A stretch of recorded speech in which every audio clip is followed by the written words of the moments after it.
My name is Lauren. I am 28, and I live alone in a tiny apartment in Chicago. 3 weeks ago, I drove 4 hours back to my parents' house for what my mom proudly calls our early Christmas family dinner, even though it actually happens on Thanksgiving. She said it was more convenient that way. Everyone was off work. Everyone could be together. I almost turned the car around twice on that drive, but guilt is a powerful fuel, so I showed up with a homemade pumpkin pie and a smile that did not reach my eyes. Dinner was loud, chaotic, football on the TV, everyone talking over each other, acting like this was some Hallmark special. Then, when the plates were cleared, my mom stood up and clapped her hands for attention like she was hosting an award show. She pulled out a bag full of wrapped gifts and started handing them out one by one, going around the table. My dad got a new golf shirt. My uncle got his favorite expensive wine. My sisters got cute personalized things, little bracelets and a spa certificate. People were laughing, saying thank you, hugging her. I waited because of course there had to be something for me too. When the bag was empty and she still hadn't looked in my direction, I finally asked, as casually as I could, "Is there one for me?" She didn't even hesitate. "Be grateful you can sit here," she said, like she was reminding me I should be thankful just to be allowed in the room. My uncle snorted and added, "Be glad we still remember your name," and the whole table exploded in laughter. I felt my face go hot, but I just nodded and said, "Good to know." No yelling, no tears, just that. I left early, drove back to Chicago in the dark, and decided something was going to change. Because 2 weeks later, those same people who laughed at me were at my door, pounding on it and begging me to talk. And that is when the real story started. When I got back to Chicago that night, I dropped my keys on the counter, put the pumpkin pie in the trash, and just sat on the kitchen floor staring at my phone. Part of me wanted to send a long message in the family group chat, telling them exactly how they had humiliated me, but I knew how that would go. They would say I was being dramatic, that it was just a joke, that I should be grateful they even invited me. So instead, I texted Mia, my best friend. She called me within 30 seconds. I told her everything, from the fake smiles to my mom's line about being grateful I could sit there, to my uncle's little, "still remember your name," jab. There was a long silence on the line, and then Mia said, very calmly, "Lauren, that's not normal. That's not just rude. That's mean. They don't respect you at all." Hearing someone else say it out loud made something click in my chest. I pulled up my banking app while we were still talking and started scrolling. Gym membership, charged every month. Streaming services under my name that I barely used because I was always working. Amazon Prime, family plan, random tickets, food orders, Ubers. All those little, "Can you put it on your card? I'll pay you back later." Moments that never turned into anything. It hit me that for years I had quietly been the invisible financial backbone of that close family they were so proud of posting online. They could sit there and make jokes about me, but they had no problem letting my card run on file like I was their personal sponsor. Mia said, "What if you just stopped paying? What if you let them feel what it's like to actually lose you?"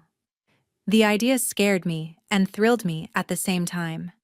That weekend, I sat down with my laptop and a notebook and made a list. Mom's yoga and gym membership. Dad's streaming subscriptions and Prime.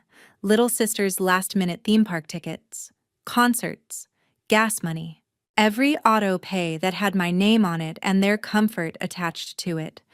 Then I started canceling. Click. Cancel membership. Click. Turn off auto renewal. Click. Remove card. With every confirmation email that hit my inbox, I felt a little bit lighter. I didn't write some big dramatic announcement in the group chat. I just let the systems they depended on quietly stop. A few days later, my mom called me while I was on my lunch break. No hello, no how are you, just, "Lauren, My gym card got declined this morning. Did something happen with the payment? I swallowed my nerves and said, Yeah, I canceled it. You'll need to set it up in your own name. She sounded offended. You know I go to those classes for my health. You know I count on that. I answered, You also know what you said to me at dinner. I'm done paying for people who can laugh at me like that. She gasped like I had slapped her. My dad called later that night because the streaming wasn't working. It says we need to update the payment, he complained. You must have messed something up. I said, I didn't mess anything up. I just stopped paying. You're adults. You can handle your own bills. He got quiet, then snapped. Family takes care of each other, Lauren.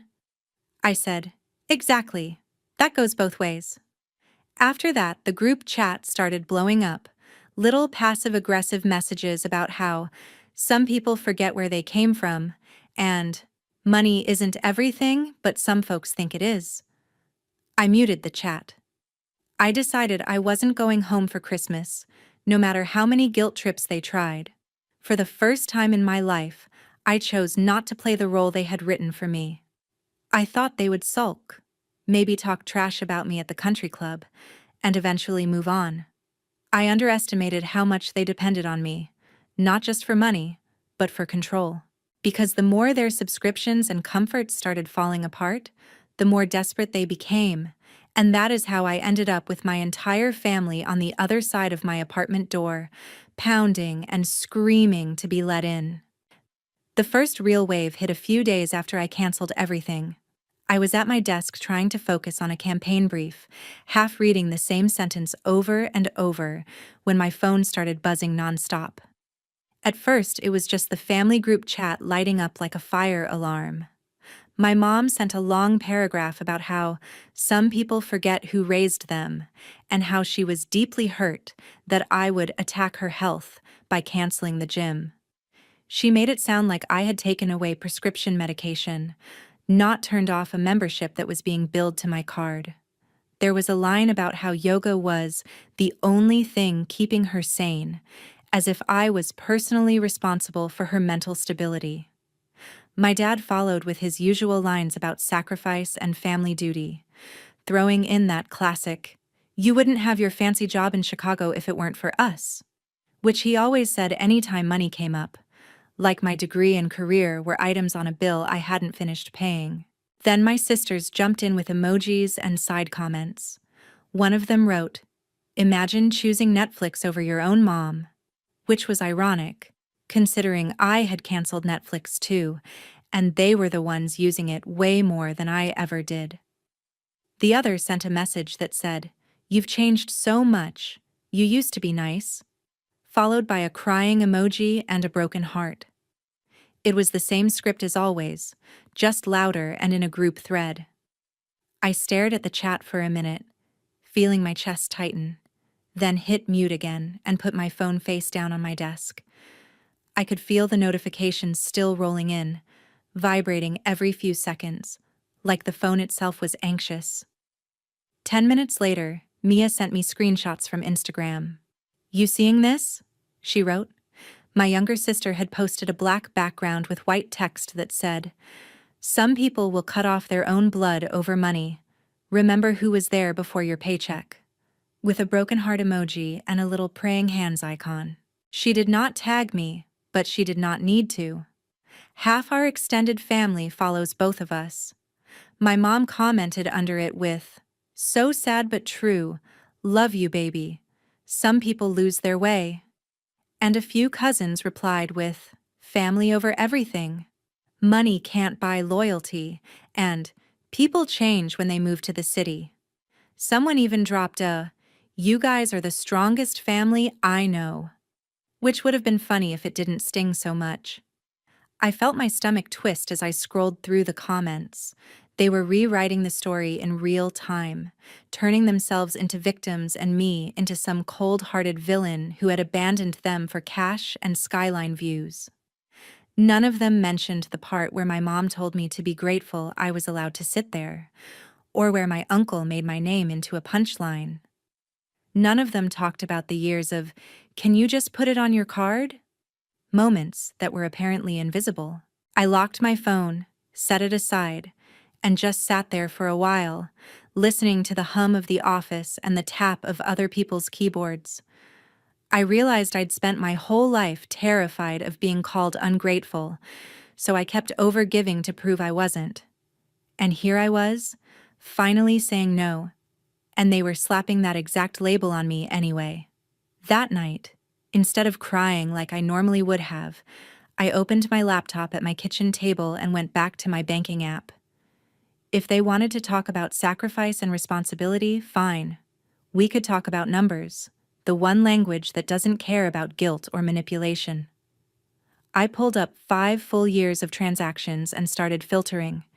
Gym, yoga studio, streaming services, Amazon Prime family plan, theme park tickets with notes like "for Harper and friends," concerts where the charge hit my account at 11:59 p.m. after a frantic "I'll PayPal you tomorrow" swear, emergency car repairs my uncle couldn't afford that somehow landed on my card with "I'll get you back when my bonus hits" that never happened. Restaurant bills where I picked up the check because "you make more than us, it's no big deal," said half-jokingly, but accepted very seriously. It was painful and strangely satisfying at the same time. With every line item I highlighted, I remembered the exact conversation that went with it. The exact moment I'd swallowed my resentment and smiled instead. I copied everything into a spreadsheet, added dates and short descriptions, color-coded the categories just to keep myself sane, and watched the total climb higher and higher until I had to sit back and just stare at it. This was not a few generous moments. This was a pattern. This was years of me being the safety net whenever someone forgot their wallet or couldn't pay till Friday or just needed help this one time. I realized that to them, my money was an extension of their own, something they felt entitled to because of biology and history. I drafted an email and addressed it to my parents and both sisters. The subject line said, "Since we are talking about who owes what." I sat with that subject for a moment, my finger hovering over the keyboard, then started typing. In the body, I wrote very plainly that I was aware of the things they had done for me growing up, that I was grateful for a roof and food and school, that I wasn't pretending I raised myself. But I also wrote that the idea I somehow owed them endless financial support and blind tolerance in return for the rest of my life was not accurate and not healthy. Then I pasted the spreadsheet total and a short breakdown underneath, listing out the categories. I did not call them thieves. I did not demand they pay it all back on the spot like a debt collector. I simply wrote, "If you want to keep insisting I am ungrateful and selfish because I stopped paying, please look at this and ask yourself who has actually been taking care of whom." My hands were shaking when I hit send, my heart pounding like I had just jumped into cold water, but it also felt like dropping a load I had been carrying for years, a bag I didn't realize had gotten that heavy. My mom's reply came fast, all caps in the subject line, "How dare you?" The body was a wall of text where she called my list manipulative and cruel, said only a heartless person would throw money in her parents' faces, and accused me of trying to put a price on her love and sacrifices. She turned every example into a story about how hard things had been for them and how ungrateful I was for making them feel small. She ended with, "I am so ashamed of who you have become," and a line about how she didn't even recognize me anymore. Then she blocked me on Facebook. I know she blocked me because Mia texted me another screenshot not even an hour later. My mom had just posted one of those generic family quote images, something like, "Family is forever, even when some members forget," with a long caption about staying strong during these trying times and being thankful for the children who still honor their parents and understand true loyalty. The likes and supportive comments rolled in. People wrote, "You're such a good mom. Your kids are lucky to have you. Don't let anyone tear your family apart. Without knowing they were cheering for someone who had weaponized the word grateful against her own child at the dinner table. None of those people knew that every one of her comforting little Netflix nights and yoga mornings had been quietly paid for by the daughter she had humiliated in front of everyone. I lay in bed that night staring at the ceiling, angry, shaking, but under the anger there was a strange clarity, this sharp, clean feeling. They were not going to wake up one day and suddenly see me differently on their own. They were invested in this version of me, the difficult, ungrateful city daughter who owed them everything and gave them endless reasons to complain. The only thing I could control was what I gave them access to. My money, my time, my energy, my silence. As Christmas crept closer and more of their comforts shut off or demanded new payment methods, the tone of their messages changed. The passive-aggressive posts became fewer, the calls became more frantic, and the guilt trips turned into actual panic. They stopped just sniping at me online and started scrambling in real life, trying to patch the holes where my support used to be. And that was when their entitlement boiled over into something much louder, much uglier, and much harder to ignore, the kind of desperation that doesn't stay on screens but shows up right outside your front door. 2 weeks after that Thanksgiving dinner, I was in my apartment on a Saturday afternoon, half watching some random YouTube video and trying not to think about my family at all, when the buzzer rang. At first I thought it was a delivery, but I hadn't ordered anything. Then my phone lit up with my dad's name. I let it go to voicemail. A second later, my mom started calling. Then the buzzer went off again, longer this time, like someone had leaned on it. My stomach dropped. I walked to the intercom and pressed the button just enough to hear the noise from the lobby. That's when I heard my mom's voice echoing up through the stairwell, loud and shrill. "Lauren, we know you're home. Buzz us in." There was this fake, cheerful tone to it, like she was trying to sound normal for whoever might be listening, but underneath it was pure anger. I froze for a second, then quietly checked the hallway through my peephole. A couple minutes later, I saw them. My mom and dad standing outside my apartment door, clearly having sweet-talked some other tenant into letting them into the building. My mom was holding a shiny red gift bag with tissue paper bursting out of it like she was in a commercial. My dad had a couple of smaller bags hooked around his wrist. My phone started ringing again on the table behind me. I let it ring. My mom knocked politely at first. 3 light taps. "Lauren, honey, open up. We brought you something. We just want to talk before Christmas," she called out, loud enough that anyone on the floor could hear. I took a breath, walked closer, but didn't unlock the door. "I don't want to talk right now," I said through the wood. "You need to leave." The switch in her voice was instant. The fake sweetness cracked. She knocked harder, the bags rustling. "We drove 4 hours to be here, Lauren. 4 hours. The least you can do is open the door and speak to your own parents." My dad chimed in, his voice already annoyed. "This is ridiculous. We're not doing this through a door. Open it." I repeated, "No. You don't get to humiliate me, mock me, and then show up with gift bags like that fixes anything. You need to go." There was a pause, and then the knocking turned into full-on pounding. My mom's voice rose, shaky and dramatic. "Do you hear yourself? This is what that city has done to you. You think you're better than us now? You cancel things without warning. You send that disgusting email, and now you can't even look at us?" She started to sniffle loudly. "Our family is falling apart and you don't even care," she cried. My dad lowered his voice, but I could still hear the anger in it. "This is about respect, Lauren. You owed us a chance to talk in person. Man up and open the door." I almost laughed at "man up," considering what started all of this was them making fun of me in front of everyone like I was a child. Instead, I said, "Respect goes both ways. Standing outside my home, trying to force your way into a conversation I said no to, is not respect." My phone buzzed in my hand. It was my younger sister, calling. When I didn't pick up, she immediately followed with a text. "They're outside your door, just open it, don't make this worse. Mom's freaking out." I typed back, "They showed up uninvited, that's on them." A second later she replied, "You're being cruel? They brought you Christmas gifts to make it right." Through the door, my mom must have decided to lean into that angle. She raised her voice again and said, "We brought you presents, Lauren. We didn't forget you. We're trying. This is what you wanted, right? Attention?" It was almost funny how she twisted it. I pictured what was in those bags. Maybe some basic sweater from a sale rack. Maybe a candle. Something they could point to later and say, "We tried, but she threw it in our faces." I didn't want any of it.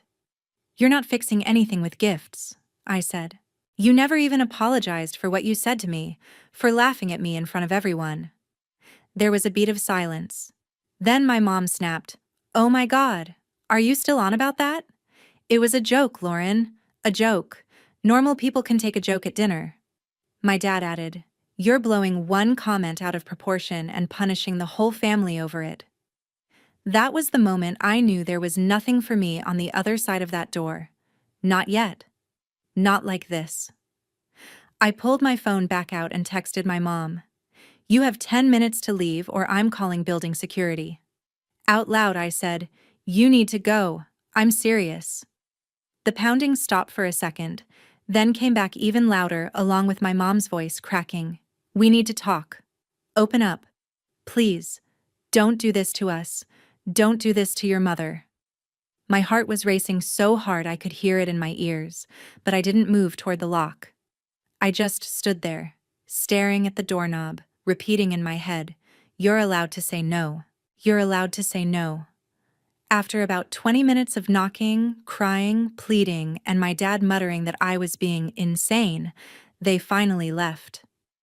A neighbor from down the hall shot me an email later that evening through the building portal, politely asking if everything was okay, and mentioning the very loud scene that had happened outside my door.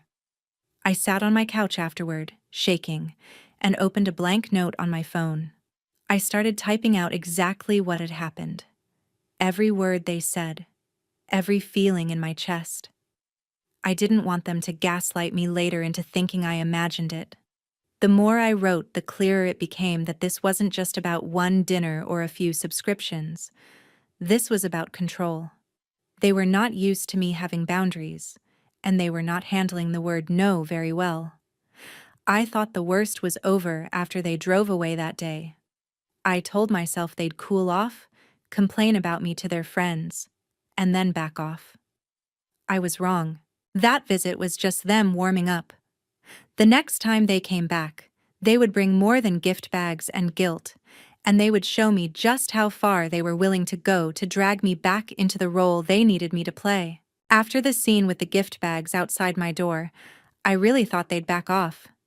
For a few days, it was almost peaceful.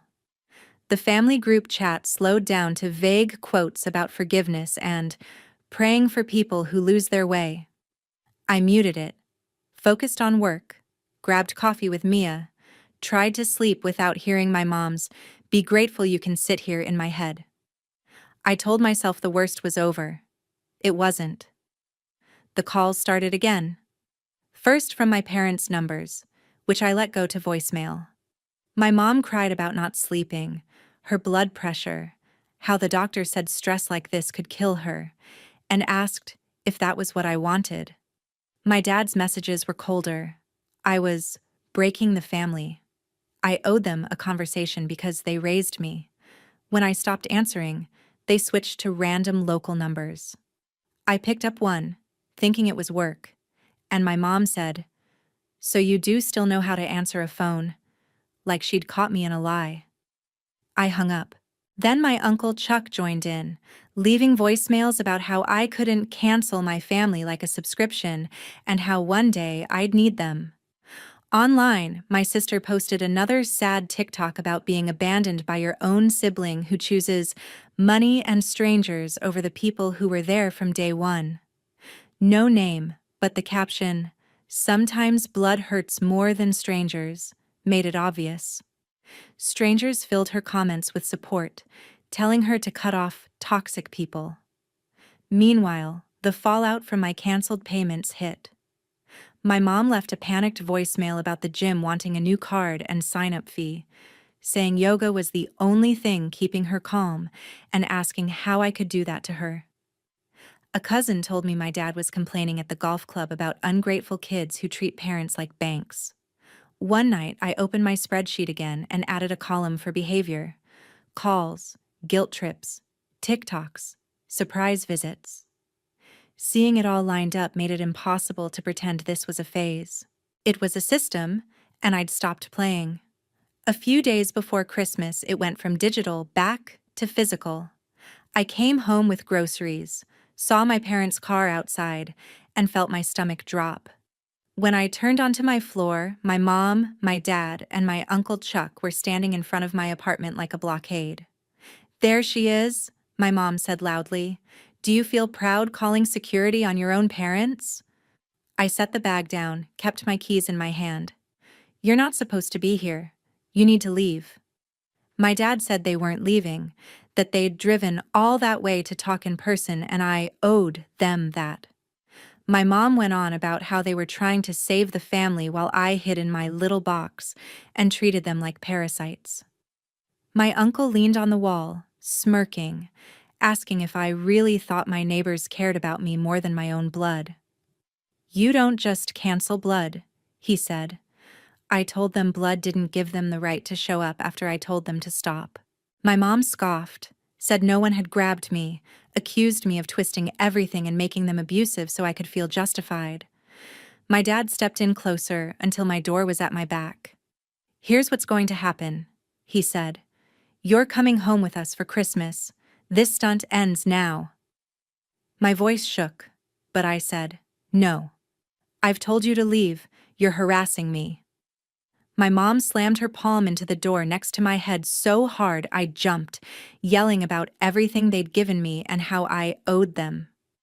My uncle saw me flinch, smiled, and put his hand on my shoulder, trying to push me away from the lock. Something in me went very still. I shrugged off his hand and said, loud and clear, "Do not touch me again." I pulled out my phone, called building security, and said, "My family is here again." I told them to leave. They won't. One of them put his hands on me. "I need someone up here." They stared at me like I'd set the building on fire. The guard came up, listened to both sides, then turned to them and said, "She lives here. She's asked you to leave. You can't keep coming here and causing scenes. If you come back, we'll have to involve the police." He walked them to the elevator while my mom cried and my dad muttered about ungrateful kids. My uncle threw one last look at me and said under his breath, "You're going to regret this." Later, management slid a notice under my door, documenting the incident and stating they weren't allowed back without permission, that repeated visits could mean a no trespass order and police. For the first time, there was something on paper saying this wasn't just family drama. Other people saw it. Other people were willing to call it what it was. I wanted to believe that warning would be enough to make them stop. But people who are used to control don't usually give it up because of one piece of paper. And the next time they came, it wouldn't just be security getting involved. A few days before Christmas, I finally started to relax. Security had filed their report. My parents and my uncle had been escorted out once already, and my phone was quiet for the first time in weeks. I blocked a few numbers, muted the family chat, threw myself into year-end projects, and clung to the plan of spending Christmas Eve with Mia, eating takeout and watching dumb movies. I told myself they were done. I was wrong. One afternoon, I was coming up the stairs with groceries when I heard it. My last name echoing in the stairwell, my mother's voice sharp and too loud. "She's on this floor, I know she is. Lauren, get out here right now." My stomach dropped. When I turned the corner onto my floor, there they were again. My mom, my dad, and my Uncle Chuck standing in the middle of the hallway outside my door like they owned it. My mom spun toward me. "There you are," she snapped. Do you feel powerful now? Calling security on your own parents? My dad stood stiff, jaw clenched. My uncle leaned against the wall like this was his entertainment for the day. I set my grocery bag down and kept my keys in my hand. You're not supposed to be here, I said. You need to leave. We're not leaving, my dad said. Not until you stop acting like a stranger and talk to us like an adult. We drove all this way before Christmas to try and fix this. My mom jumped in, voice rising so every door could hear. We're still fighting for this family, she said. You cut us off. You humiliate us with that email. You call security on us. And you can't even look us in the eye. We gave you everything. I felt doors crack open along the hall. My uncle pushed off the wall and stepped closer. You think these people care about you more than we do? He asked, nodding toward the other apartments. When your big city life falls apart, you think they'll take you in? Blood is blood, kid. You don't just cancel that. Something inside me hardened. Blood isn't a free pass, I said. It doesn't give you the right to show up at my home after I told you to stop. It doesn't give you permission to yell at me, corner me, or put your hands on me. My mom scoffed. No one put their hands on you, she snapped. You twist everything to make us look like monsters. Security said there was nothing on camera last time. You've decided we're abusive so you can feel justified. Out of the corner of my eye, I saw my older neighbor down the hall, standing in her doorway with her phone up, recording again. Our eyes met. She gave me a tiny nod that said, I see this, and I'm not pretending I don't. My dad stepped in closer until my back hit my own door. His voice dropped. Here's what's going to happen, he said. You're going to pack a bag. You're coming home with us for Christmas, and we're going to sit down and work this out. This stunt with the cancellations and getting security involved ends now. My hands were shaking, but my answer came out clear. No, I'm not going anywhere with you. I've told you to leave me alone. You keep coming back. You are harassing me. My mom slapped her hand against the door right next to my head with a loud crack that made me flinch. Harassing? She hissed. We gave you life. You wouldn't have this apartment, this job, anything, without us. You owe us respect. You owe us your presence at Christmas. You owe us more than this. My uncle saw me flinch and smiled. You call this harassment? He said, then put his hand on my shoulder and shoved just enough to move me away from the lock. It wasn't a punch, but it was a message. We still control you. Something in me went very still. I knocked his hand away and said loudly, Do not touch me again. Before he could fire back, my neighbor's voice cut through the hallway.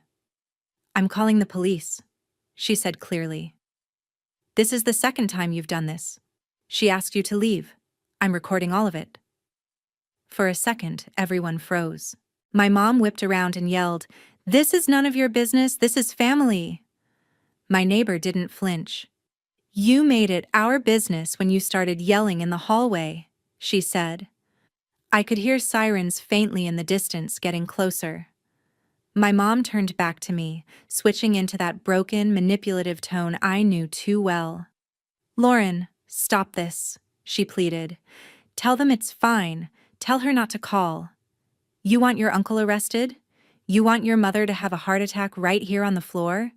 Is that what you want for Christmas? My chest tightened. For a heartbeat, I felt that old reflex to fix everything, to fold and apologize just to make it stop. Then I remembered the spreadsheet, the dinner table, the way they laughed while I sat there burning. I took a breath. I want you to leave, I said. If you didn't want the police involved, you shouldn't have come back. A few minutes later, 2 officers walked down the hall, taking in the scene, my parents and uncle, my neighbor with her phone, me pressed against my door with my keys clenched in my fist. One officer looked at me. Do you live here? He asked. Yes, I said. They're my family. I've asked them to leave multiple times. Security already escorted them out once. They keep coming back. They've put their hands on me. I don't feel safe. My voice shook, but I got it out. The other officer checked with my neighbor, who showed them a clip of my uncle grabbing my shoulder and my mom slamming her hand into the door next to my head. That was enough. The first officer turned to my family. His tone hardened. "You need to leave the property now," he said. "You've been warned before. This is harassment. You don't get to come here and corner her because you're related. If you come back or contact her like this again, she can pursue a restraining order and charges." My mom started sobbing about concerned parents. My dad argued about his rights as my father. My uncle muttered about soft cops and disrespectful kids. The officers didn't care. They pulled my uncle aside, took his ID, and wrote him a citation, explaining exactly what it meant. He stood there red-faced while the officer told him he was officially on record for harassing his niece. Watching that man, the one who had laughed at me my entire life, stare at the ground while someone in authority told him he was the problem did something to me. For once, I wasn't the one being shamed in front of everyone. As they walked them toward the elevator, my mom clutched her chest, saying she felt dizzy, that the stress was too much. The officer offered an ambulance. My dad said he'd take her to the hospital himself. Later, I heard her blood pressure had spiked, and she spent the night in the ER, that my dad was furious about the hospital bills and the citation, that my uncle was suddenly a lot quieter at the bar where he used to brag about our perfect family. After they left, management slipped a notice under my door, confirming the incident, stating that my parents and uncle were not allowed back on the property without prior permission, and reminding me I could pursue a restraining order if I chose. A cousin texted me, "People are talking.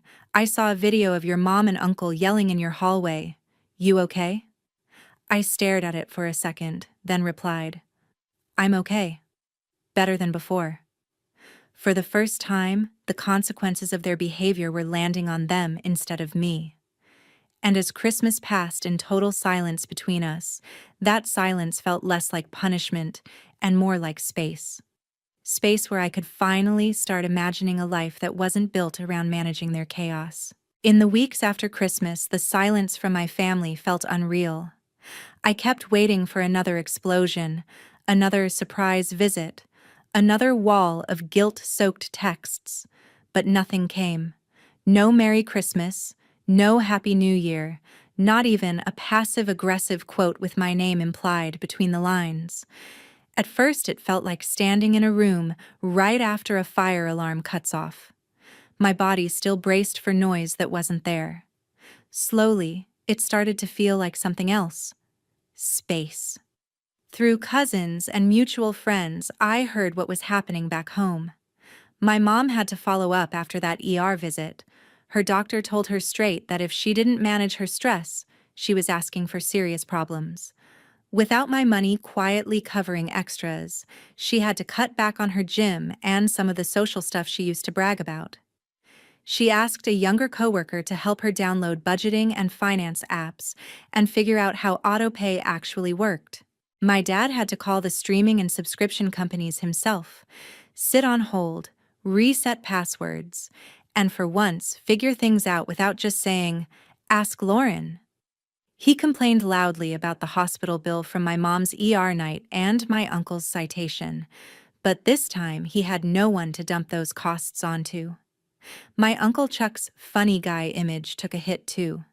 People at his bar and golf club had seen or at least heard about the video of him grabbing my shoulder in my hallway, cops writing his name down on a citation. He didn't go to jail, but the damage was done. It's hard to play the charming uncle when everyone knows you're the guy who got the police called on you by your own niece. My sisters went quieter online, fewer concert selfies and impulse trips, more posts about extra shifts and grinding for goals. When I stepped back as their invisible safety net, they had to stand on their own 2 feet. That was the thing that clicked for me.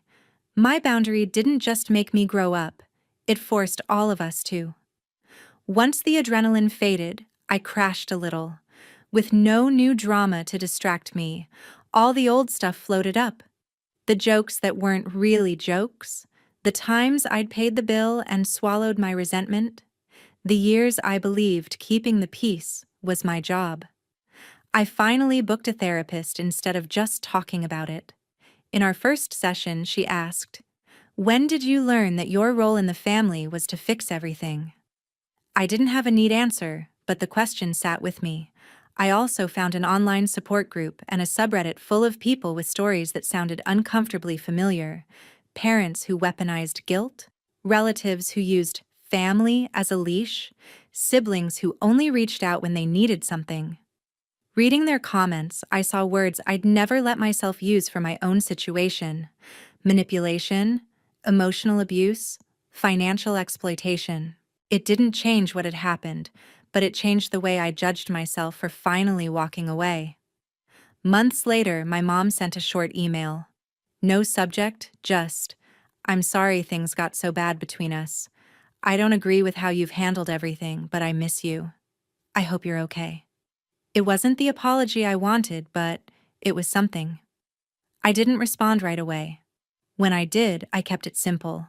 I told her I was okay, that I hoped she was taking her health seriously, and that if we ever talked again, it would have to be different.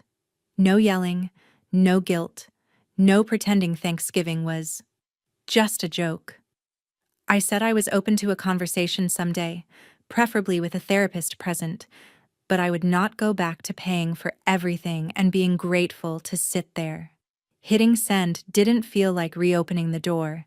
It felt like locking it to the old version of us and leaving only a small, guarded window. I don't know exactly what will happen with my family in the long run. Maybe we'll build something smaller and healthier. Maybe we'll stay low contact forever. What I do know is this: for the first time, my peace doesn't depend on their moods. I pay my own bills for me. I spend holidays with people who don't turn me into a punchline and call it love. I no longer measure my worth by how useful I am to the people who raised me. If there's any lesson in all this, it's that family is not a free pass to disrespect you. Love without respect is just control, dressed up as concern. Boundaries are not betrayal. They're self-respect in action. And sometimes the most satisfying revenge isn't slamming a door, it's walking away, letting people finally feel the consequences of their own behavior, and building a life where you're not grateful just to be allowed in the room, but genuinely glad to stand on your own. Have you ever had to choose your own sanity over your family's approval? And if you haven't yet, what line would they have to cross for you to finally say, "Enough"?